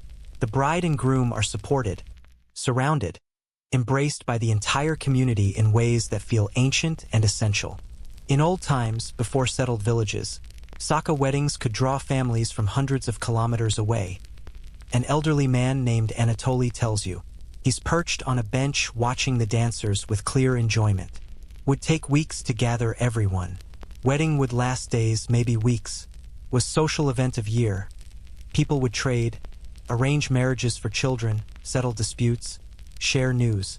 Now is smaller, faster, but still serves same purpose. Reminds us we are not alone. That last part hits you harder than expected. You're not alone. In a place where solitude can mean death, this is more than comforting. It's foundational. The wedding isn't really about the couple, though they seem happy enough. It's about reaffirming the social bonds that keep everyone alive. The drinking at the wedding is enthusiastic but closely monitored. You notice that several older women are circulating, keeping track of who's had how much, quietly steering the most intoxicated away from the doors. No one objects to this maternal supervision because everyone knows the stakes. The celebration is genuine, but it's contained within a framework of collective responsibility. Around midnight, a commotion near the door signals someone's arrival from Yakutsk, a relative of the groom who got delayed by road conditions. He's covered in frost, his beard a mass of ice, and the story of his journey becomes instant entertainment. Snowmobile broke down halfway, he announces to the assembled crowd. Temperature was minus 70 degrees Celsius, maybe colder. I thought, this is it. I will die on road to wedding, very embarrassing. But he didn't die, because he was traveling with a partner, rule 1 of winter travel. And because he had emergency supplies, rule 2. And because he had told people his route and expected arrival time, rule 3. When he didn't show up on schedule, someone went looking for him. Found me just as I was considering which part of snowmobile to burn for warmth, he says with a grin. Very happy to see rescue. Now I am here. I will dance until morning to warm up. The crowd roars approval at this, and someone starts playing a komis, a traditional Saka jaw harp that creates an otherworldly droning sound. People begin dancing with an energy that seems impossible given how much they've eaten. You're pulled into it, stumbling through steps you don't know, supported and guided by people whose names you haven't learned, but who treat you like one of their own. In the early morning hours, as the celebration finally winds down, you find yourself in a corner with a group of middle-aged men who are discussing the philosophy of survival with the intensity of scholars debating Plato. The cold teaches you what matters, one of them says. His name is Sergei, and he's had exactly the right amount to drink, enough to be philosophical, not enough to be incoherent. You cannot survive here alone, he continues. The individualist, the selfish person, the one who thinks only of himself, he dies. Has to. The cold kills him, or isolation kills him, or simple bad luck kills him because no one is there to help. But the person who thinks of community, who shares resources, who checks on neighbors, he survives. He thrives, even natural selection, but for cooperation instead of competition. It's a compelling theory, and looking around the room at the remnants of the wedding celebration, you see evidence for it. These people have built a society where mutual aid isn't charity. It's infrastructure. where checking on your neighbor isn't kindness, it's duty, where sharing resources isn't generosity, it's survival strategy refined over thousands of years. The walk home with Alexei and Baba Vera at 3 a.m. is surreal. The temperature has dropped to minus 69 degrees Celsius, and the sky is so clear you can see the Milky Way as a bright band across the heavens. Your breath freezes and falls to the ground with that tinkling sound. The village is silent except for the constant rumble of generators and the creak of buildings contracting in the cold. You see why we celebrate? Baba Vera asks quietly. Winter is long, dark, cold. Without these gatherings, people would go crazy, would lose hope. Community events, weddings, festivals, even just regular visiting. These things keep us human, keep us connected, remind us why we endure. Back in your sleeping room, wrapped in your furs, you think about loneliness. In your normal life, you can go days without meaningful human contact and think nothing of it. Here, that's impossible. Here, isolation is death, not metaphorically, but literally. The cold enforces connection. It demands cooperation. It makes independence a luxury no one can afford. You fall asleep to the sound of Baba Vera moving around the house, checking the stove, adjusting ventilation, maintaining the fragile bubble of warmth that keeps her household alive. Somewhere outside, neighbors are doing the same thing. The village breathes as one organism, each house a cell, each person a component of a larger system designed for one purpose: collective survival against an environment that kills individuals without mercy. The social fabric here isn't just culture, it's technology, as essential as insulated walls and heated engines. And like all the other survival systems you've learned about, it works because it has to, because the alternative is too grim to contemplate. Day 14, and you wake to a silence so profound it's unnerving. No wind, no generators running in the distance, no dogs barking, nothing.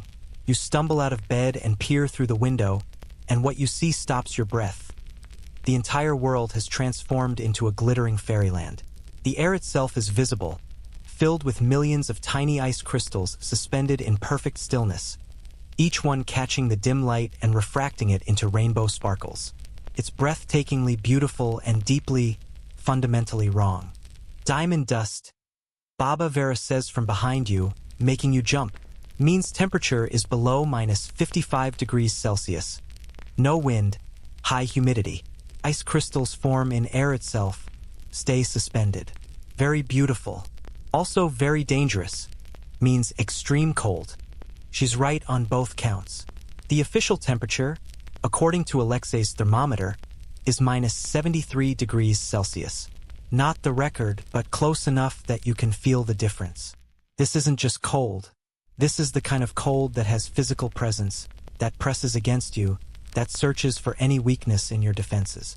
The diamond dust, for all its ethereal beauty, is essentially the atmosphere trying to freeze solid.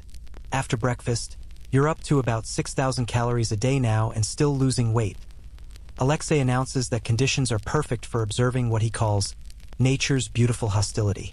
He bundles you into every layer you own, adds a few more from his collection, and leads you outside into the crystalline stillness. The silence is oppressive. Sound doesn't travel properly at these temperatures. The air is too dense, too cold. Your footsteps are muffled. Your voice sounds flat, dead. It's like the whole world is wrapped in acoustic insulation. In this cold, sound waves slow down, Alexei explains, his voice barely carrying despite standing right next to you. Also, air is more viscous, absorbs sound.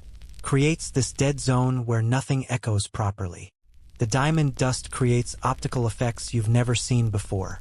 Every light source, the few streetlights, house windows, even your flashlight, has a halo around it.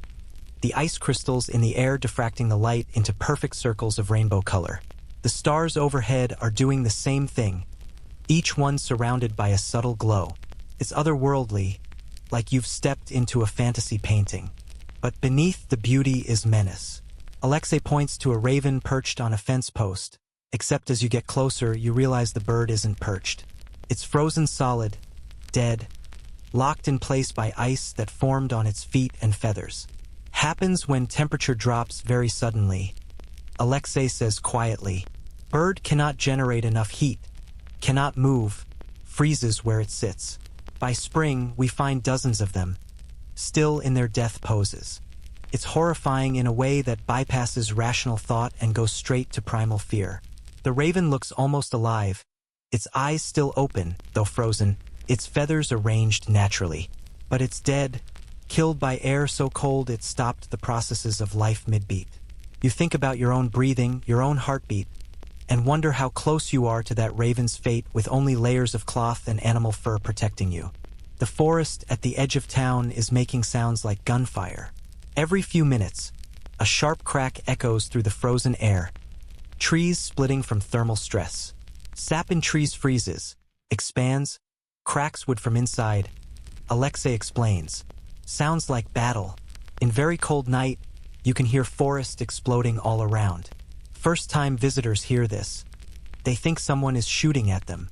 He leads you to a particularly large larch tree and shows you the damage. A split running vertically up the trunk, several centimeters wide, where the wood simply couldn't contain the expanding ice. Tree will probably survive, he assesses. Larch is tough, adapted to cold. But some trees die from this, especially if they get multiple cracks in one winter. The cold is doing stranger things the farther you walk. Your breath, despite the scarf over your face, is forming ice crystals on your eyelashes that freeze them shut. You have to periodically wipe them clear with a gloved hand. The inside of your nose is a mass of ice. Your lungs ache with each breath, even through the insulating layers of cloth. Supercooled water, Alexei says, should be frozen at this temperature, but movement and minerals keep it liquid. But barely. Touch it and it will freeze around your hand in seconds. I saw someone try to get water from stream like this once.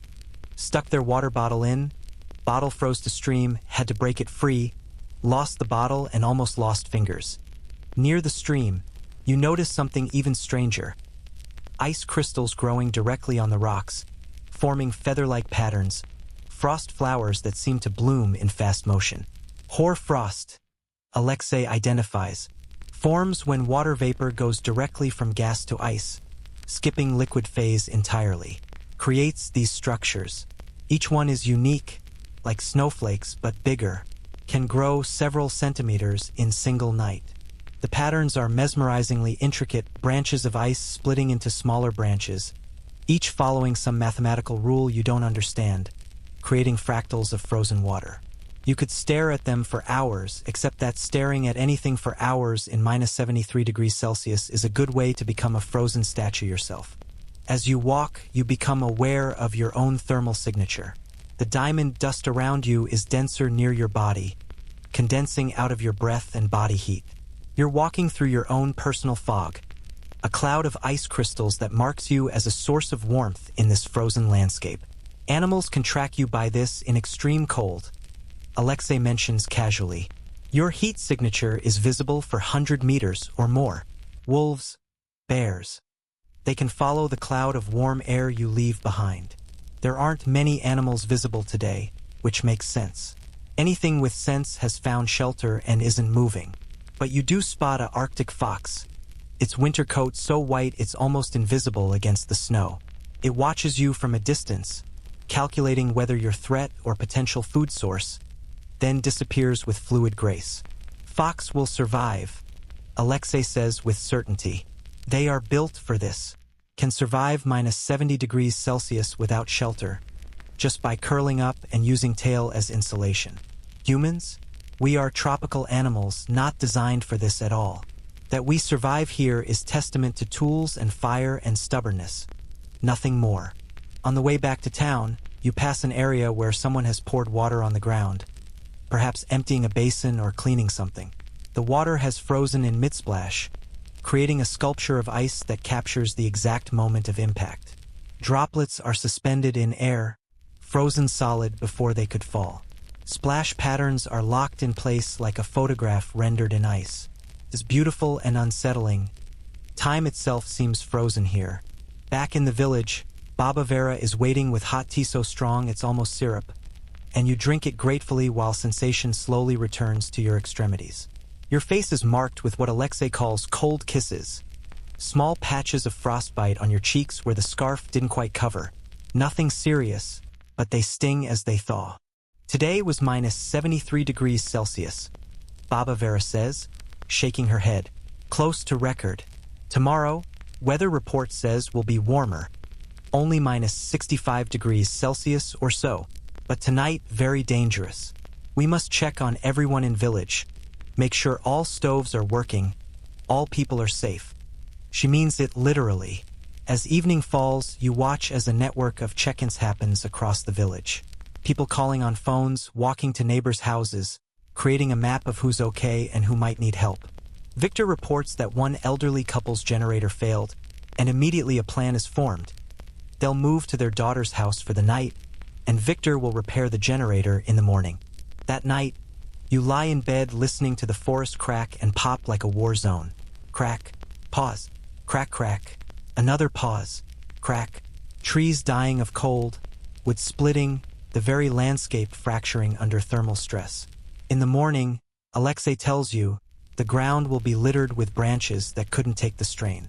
You think about the raven frozen mid-perch, the water frozen mid-splash, the sound waves dying in dense air, the diamond dust, literal atmosphere crystallizing around you. This isn't weather. This is the edge of what matter can do and still be part of the world you recognize. A few degrees colder and CO2 would start freezing out of the air. A few degrees colder still and you'd be in conditions never recorded in an inhabited place on Earth. Oymyakon sits at the boundary between survivable and impossible, and days like this remind you that the boundary is thin, permeable, and subject to shifting without notice. The hostile beauty of it all is undeniable. The diamond dust, the hoar frost, the ice sculptures, the crystalline silence. But beauty and danger aren't opposites here. They're the same thing viewed from different angles. The diamond dust that creates rainbows around every light source is also air cold enough to freeze your lungs. The silence that feels so peaceful is also sound dying in air too cold to carry it properly. The frost flowers blooming on rocks are also water vapor freezing before it can behave like liquid. Nature here isn't neutral. It's gorgeous and it's trying to kill you simultaneously all the time. And somehow that makes it more compelling, not less. You understand now why people stay here despite everything.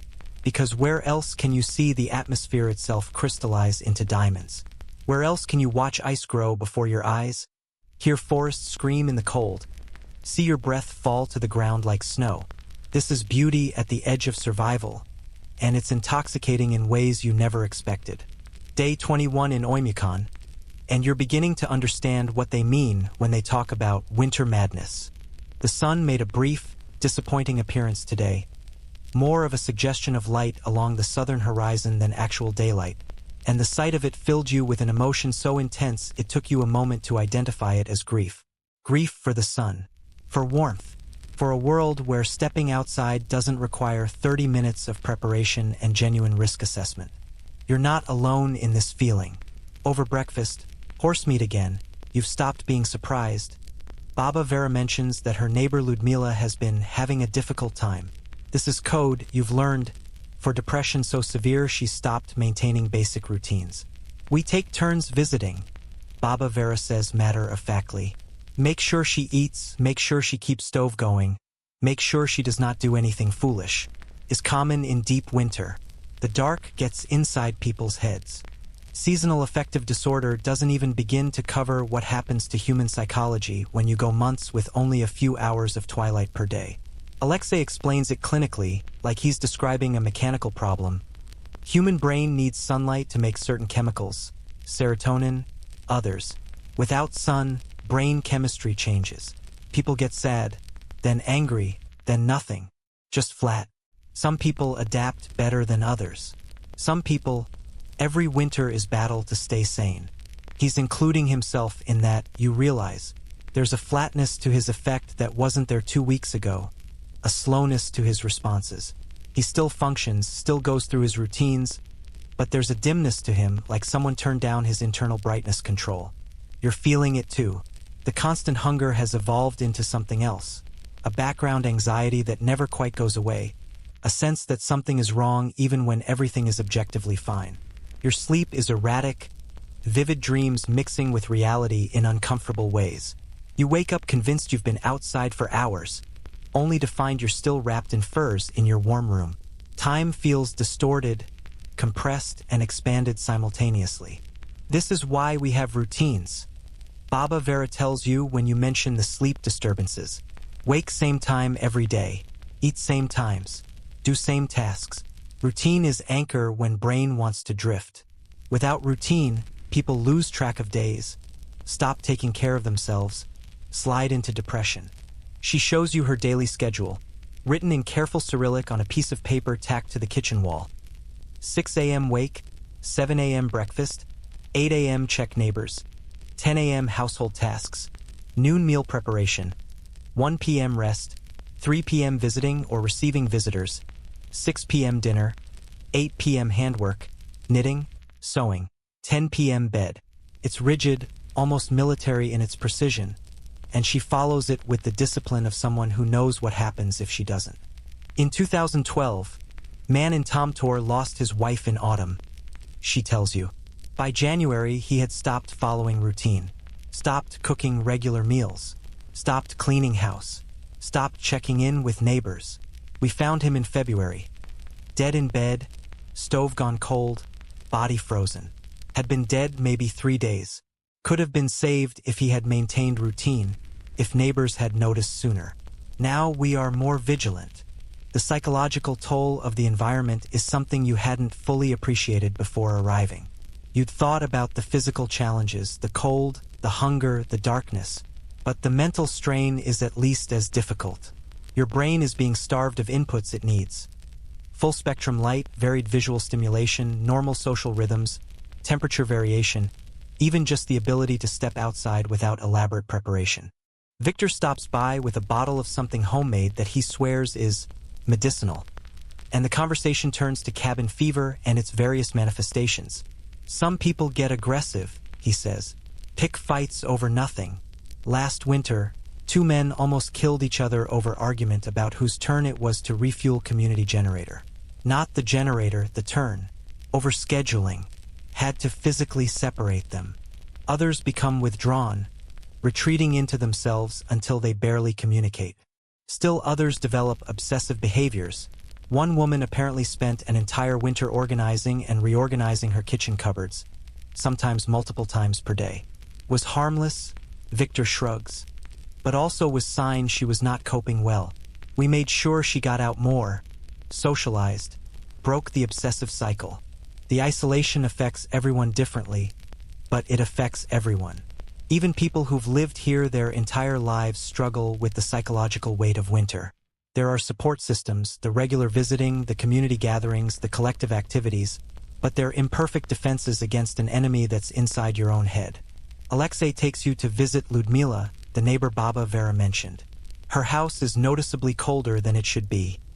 She's been letting the fire burn too low, not maintaining it properly. She's sitting at her kitchen table in dim light, staring at nothing in particular. When Alexei greets her, she responds after a long delay, her voice flat and affectless. He doesn't comment on her state directly. Instead, he starts building up her fire, adding wood, adjusting the vents, talking continuously about neutral topics.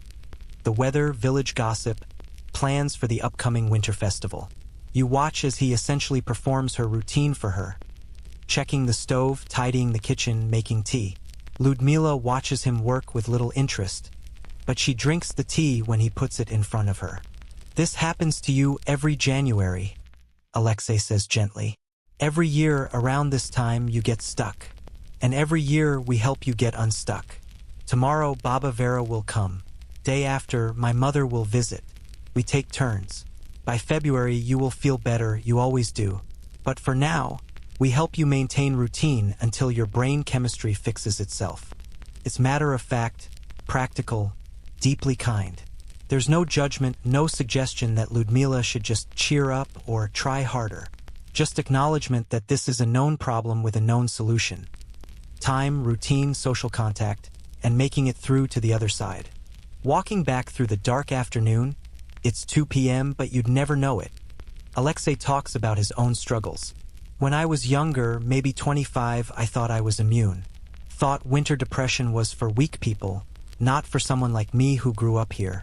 Then one January I woke up and could not make myself get out of bed. Just could not.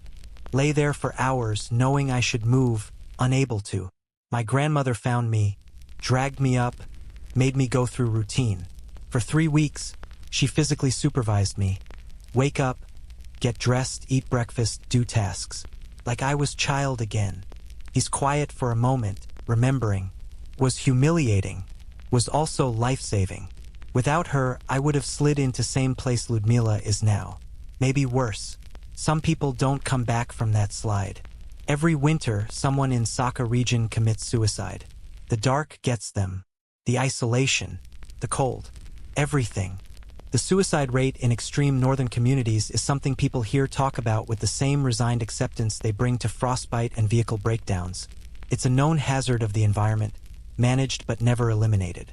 Historians still argue whether indigenous populations had similar rates before contact with Russian culture introduced alcohol and disrupted traditional social structures, but regardless of causation, the current reality is grim. That evening, Baba Vera organizes what she calls a winter circle. Half a dozen women gathering in her main room to work on handicrafts, drink tea, and talk. You're invited to sit in, and you realize this is therapy disguised as social activity.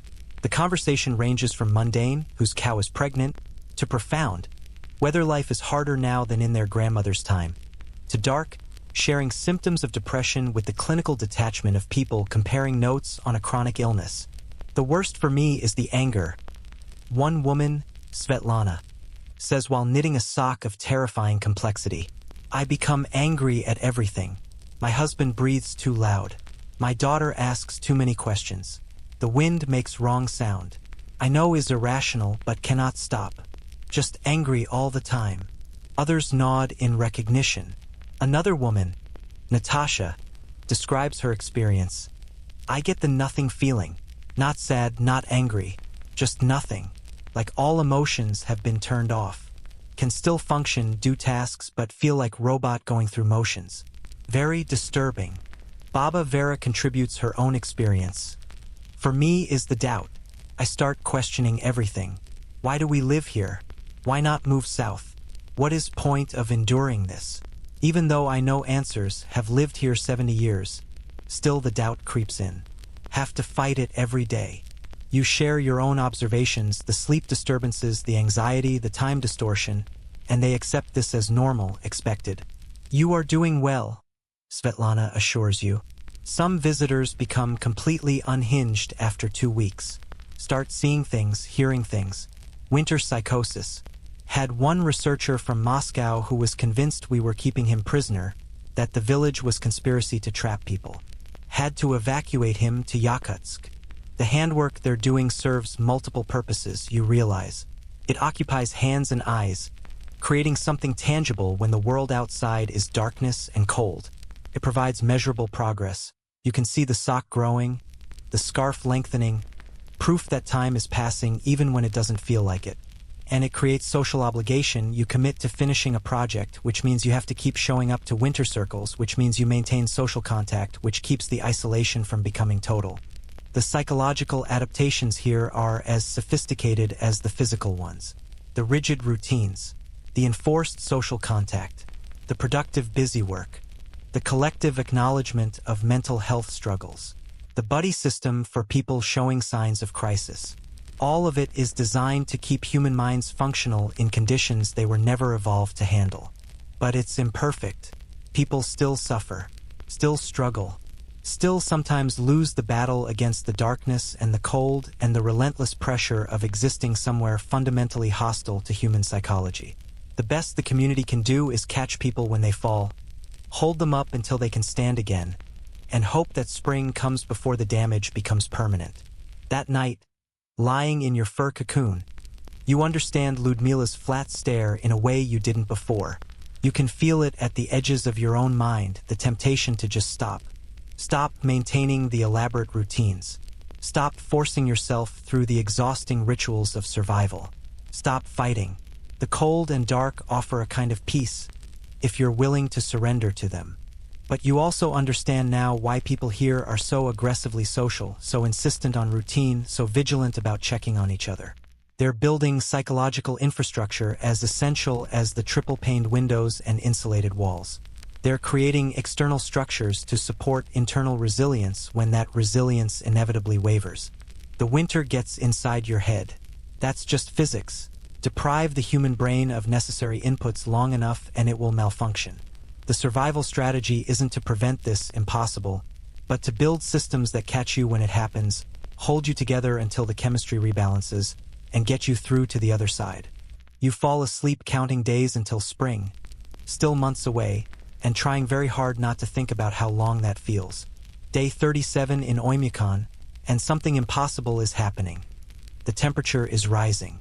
Not dramatically, you're still at a bone-chilling -48 degrees Celsius, but after weeks hovering between -60 degrees Celsius and -73 degrees Celsius, this feels practically tropical. More importantly, the days are getting longer. Not by much, you've gained maybe 20 minutes of twilight, but enough that you can perceive it, enough that your brain registers it as hope. This is beginning of end, Baba Vera announces at breakfast, and for a confused moment you think she means the end of the world. Then you realize she means the end of winter. From now, each day little lighter, little warmer. Still very cold for 2 months, maybe 3. But worst is over. We survived another one. There's profound relief in her voice, and you understand it viscerally. You've made it through the deepest, darkest part of winter. The stretch from December through mid-February when the sun barely bothers to exist and the cold reaches its most extreme. Everything from here is incremental improvement, a slow climb back toward conditions resembling habitability. The village feels different too. People are moving with more energy, lingering outside longer, engaging in projects they'd put off during the worst cold. Victor is working on vehicles that have been in hibernation. Alexei is planning his spring fishing trips with an enthusiasm that was absent a month ago. Even Ludmila, whom you visit regularly now, shows signs of emerging from her depressive episode. She's cooking again, maintaining her stove, even made a joke yesterday. The human body is remarkable at adaptation. Alexei tells you as you help him sort fishing gear. Your metabolism has changed. Your body produces more heat. Your tolerance for cold has increased.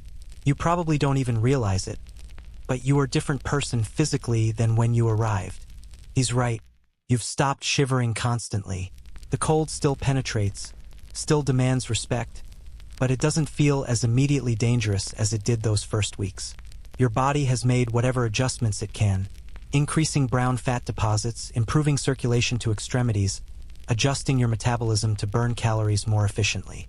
You're still a tropical animal in an Arctic environment, but you're a tropical animal that's learned a few tricks. Your body composition has changed dramatically. You've lost probably 8 kilos despite eating enough calories to sustain a professional athlete. The weight came off your face, your waist, anywhere fat was stored. What remains is lean, dense muscle and a metabolism that runs hot. Baba Vera approves of this transformation. Now you look like Saka person, not so soft, hard, like you earned your survival. The psychological shift is even more pronounced. The anxiety that dominated your first month has evolved into something like weary acceptance. You no longer wake up every day amazed that you're still alive. The routines that felt oppressive now feel comforting. The darkness that seemed endless now has visible boundaries. You can see the far shore of winter, and that changes everything.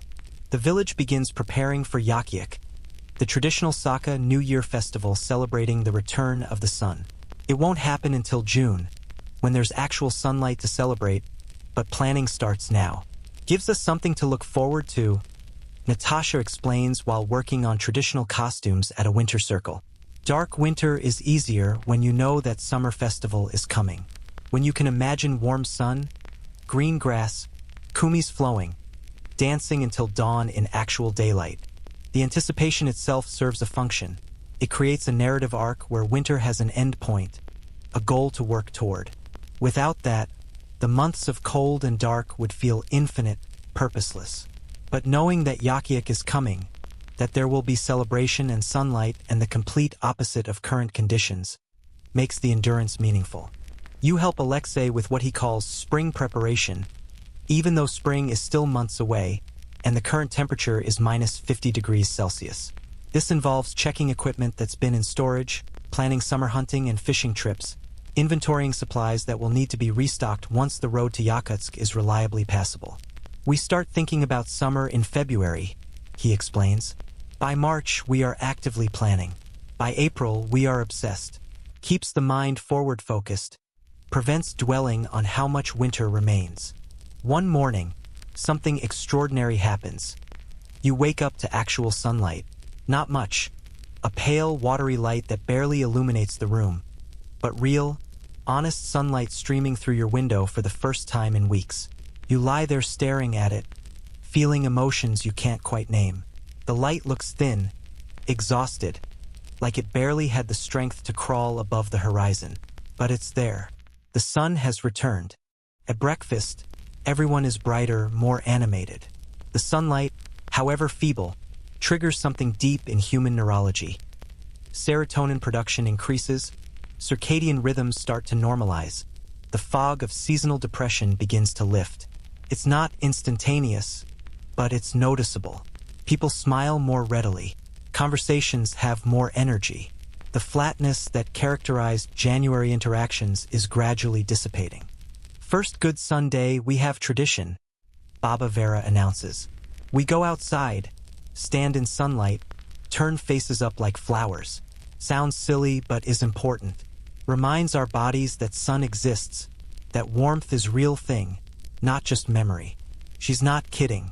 After breakfast, you join a small group gathering in the village center where the buildings don't block the low-angle sun. People stand there, faces tilted upward, eyes closed, absorbing the weak sunlight like plants photosynthesizing. Some are crying. Others are smiling. No one speaks. You join them, feeling the faint warmth on your face. More psychological than physical at minus 47 degrees Celsius, but meaningful nonetheless. The ritual lasts maybe 10 minutes before the cold drives everyone back inside. But those 10 minutes feel sacred. You've completed a journey.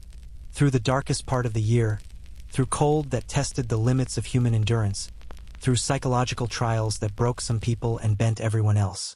And you've emerged on the other side, changed but intact. Victor hosts a dinner that night to celebrate surviving another winter, and the gathering has a different quality than earlier social events. People are genuinely celebrating, not just going through motions to maintain mental health. The food is elaborate. Baba Vera and her friends have outdone themselves with dishes that must have taken days to prepare. The vodka flows freely but not desperately. The conversation is animated, hopeful, forward-looking. Every year, I wonder if this is the year I move south, Mikhail says, slightly drunk but lucid. And every year, when sun returns, I remember why I stay. Where else can you experience this? The complete cycle, from darkness to light, from death cold to life warmth. Every spring feels like resurrection. Earned resurrection, not just given. Others murmur agreement. This theme recurs in different forms throughout the evening. The idea that living here, enduring the winter, makes the other seasons more meaningful. That summer sun feels more precious when you've gone months without it. That warmth matters more when you've experienced true cold. That life itself seems more valuable when you've seen how easily it can be extinguished. Soft places make soft people, Svetlana says, emboldened by kumis. My cousin lives in Sochi, warm all year, never below freezing. She complains when temperature drops to 5 degrees Celsius. 5. We would have picnics at 5 degrees Celsius. She has no perspective, no understanding of real hardship. We do. Makes us stronger, maybe, or just different, but definitely different. You think about your own transformation over these weeks. You arrived as a visitor, a tourist playing at survival under the protective umbrella of local expertise. You're leaving, whenever you do eventually leave, as something else. Not Sokka, not truly adapted, but no longer entirely the person who stepped off that plane into minus 71 degrees Celsius air and immediately started coughing. The cold has taught you things you didn't expect to learn. Patience, the kind that comes from knowing you cannot rush anything in this environment. Humility, the recognition that nature here doesn't care about your plans or comfort. Gratitude for warmth, for food, for human connection, for all the things you took for granted in warmer places. And a strange kind of respect for people who choose to live here generation after generation, who've built a culture that not only survives but sometimes even thrives in conditions that should be uninhabitable. Late that night, walking back to Baba Vera's house under a sky blazing with stars and a hint of aurora on the northern horizon, Alexei shares his philosophy. We live at edge of what humans can endure. This teaches us what matters. Not money, not status, not comfort. What matters is fire, food, shelter, community. Everything else is luxury. Most of the world forgets this. We cannot forget. The cold reminds us every day. The aurora intensifies as you watch, curtains of green and pale purple dancing across the sky, caused by solar particles hitting the magnetosphere, a phenomenon more common at high latitudes during the equinoxes when you're approaching. It's breathtakingly beautiful, and you realize that you've stopped automatically associating beauty here with danger.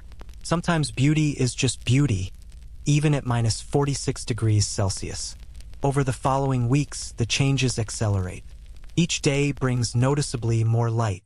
The temperature creeps upward in tiny increments, from minus 48 degrees Celsius to minus 43 degrees Celsius to minus 39 degrees Celsius. Still brutally cold by any normal standard, but trending in the right direction. People start talking about breakup, the spring thaw when the ice on the rivers will crack and float away, when the road will turn to impassable mud, when the village will be cut off from the south for different reasons than winter isolation. Breakup is exciting and terrible, Baba Vera explains. Exciting because means winter truly over. Terrible because mud season is almost worse than winter. Cannot drive anywhere. Everything is swamp. Takes weeks for ground to drain. We call it Rasputitsa, the roadless time. But at least is warm roadless time, not cold. You're fascinated by this acceptance of seasonal rhythms that define life so completely. Winter means cold, darkness, and isolation by snow and ice. Spring means mud and isolation by impassable roads. Summer means brief, intense activity, hunting, fishing, gathering, building, repairing, compressed into 3 months of near-continuous daylight. Autumn means frantic preparation for the next winter. The cycle repeats generation after generation, and people here have adapted their entire culture to accommodate it. Your last week in Oymyakon arrives with mixed feelings. You're eager to leave, desperate for warmth, for real sunlight, for a place where stepping outside doesn't require 20 minutes of preparation. But you're also reluctant to go, aware that you're leaving behind something extraordinary. This isn't just a place. It's a way of being human that most people never encounter. Baba Vera cries when you pack, though she pretends it's just her allergies. You did well, she tells you, which is possibly the highest compliment she could offer. Most visitors leave after 2 weeks crying about cold. You stayed. You learned. You became part of village, little bit. You will take this with you, the knowledge of what humans can endure, what communities can accomplish, what matters when everything else is stripped away. The drive to the airport with Alexei is quiet. The landscape that seemed so alien and hostile when you arrived now feels familiar, almost comfortable. You recognize landmarks. The frozen river where you ice fished, the forest where trees cracked like gunshots, the valley where horses died. The temperature is minus 38 degrees Celsius, which you now register as not too bad. A thought that would have been incomprehensible 5 weeks ago. At the airport, waiting for the small plane that will take you to Yakutsk and then to warmer places, you find yourself unexpectedly emotional. Alexei notices. You will miss it, he says confidently. Not now, now you want warm place, soft bed, easy life. But later, you will remember standing in diamond dust, watching aurora, eating stroganina, feeling alive in a way that soft places don't allow. You will miss it. Everyone does. The plane lifts off, and you watch Oymyakon recede below. A small cluster of lights against vast darkness, smoke rising from chimneys, a human toehold on the edge of survivability. From above, it looks impossibly fragile, impossibly brave. 500 people choosing to live where nature says no. Building community where isolation should prevail. Maintaining routines that keep them sane and alive through months of darkness and cold that would kill most humans in hours. You survived -71 degrees Celsius Yakutia. You felt hunger creep into your spine and learned to feed it. You understood metal's betrayal and architecture's salvation. You witnessed nature's hostile beauty and the psychological toll of endless winter. You experienced the social fabric that makes survival possible when individual endurance fails. And Alexei was right, you will miss it. Not the cold exactly, not the darkness or the constant hunger or the anxiety, but the clarity, the stripped-down simplicity of existence when all that matters is warmth, food, shelter, and human connection. The knowledge that you endured something genuinely difficult, that you adapted and survived in one of Earth's most extreme inhabited environments. The plane climbs through layers of diamond dust, through curtains of aurora, through the cold, thin air toward the stratosphere. You're leaving winter behind, heading toward spring and warmth and the soft, easy life of temperate climates. But part of you, the part that learned to eat raw frozen fish, that helped maintain a stove through -70 degrees Celsius nights, that stood in sunlight after months of darkness and felt something like rebirth, that part of you will always remain in Oymyakon, adapted to the cold, comfortable in the dark, at home at the edge of what humans can endure. Now, as we come to the end of this journey, let your breathing slow and deepen. Feel the warmth of your own bed, the comfort of your shelter, the ease of existence in a place where survival doesn't require constant vigilance. You've traveled to the coldest inhabited place on Earth and back, all without leaving your room. You've learned what humans can endure when they must, and what communities can accomplish when they work together.